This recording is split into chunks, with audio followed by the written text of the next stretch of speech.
আসসালামু আলাইকুম এভরিওয়ান, সবাই কেমন আছেন? আলহামদুলিল্লাহ আমরাও ভালো আছি। তো আজকে হচ্ছে পিটি পরীক্ষা, আর পিটি পরীক্ষায় হচ্ছে হাতের কাজ দিতে হয়। তো এই যে বাচ্চারা হচ্ছে অনেক সুন্দর সুন্দর হাতের কাজ নিয়ে এসেছে। দেখেন বন্ধুরা, কত সুন্দর আসলে।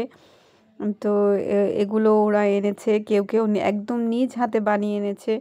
এই যে একজন এটা এনেছে, তারপরে হচ্ছে আরেকজন ফুলদানি এনেছে। তো এই যে কত সুন্দর আসলে, প্রত্যেকটা জিনিসই অনেক সুন্দর।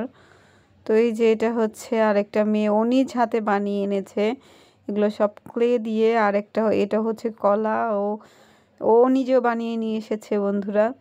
তো ওর এই যে গিফট, সম্ভবত এটাতে কোনো মগ হবে।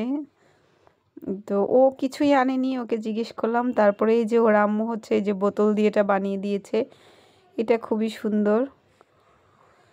তো এই যে এটা হচ্ছে আমার ছেলে, আপনারা জানেন, ও হচ্ছে একটা কলমদানি নিয়ে এসেছে। তো এই যে কাগজ দিয়ে ও এটা বানিয়েছে, এটাও খুব সুন্দর। তো এই যে ওরাও হচ্ছে কাগজ দিয়ে এগুলো হাতের কাজ করে নিয়ে এসেছে। আসলে টোটালি বলতে গেলে বাচ্চারা অনেক সুন্দর সুন্দর জিনিস এনেছে আমাদের জন্য। তো আপনাদের কাছে কেমন লাগলো বন্ধুরা, অবশ্যই অবশ্যই কমেন্ট করে জানাবেন। আর নতুন নতুন ভিডিও পেতে অবশ্যই অবশ্যই আমাদের সাথে থাকবেন। অনেক অনেক ধন্যবাদ আপনাদেরকে আমার ভিডিও দেখার জন্য। আর অবশ্যই আমাদের চ্যানেলটিকে সাবস্ক্রাইব করবেন, আর লাইক কমেন্ট শেয়ার করে অবশ্যই পাশে থাকবেন। আল্লাহ হাফেজ।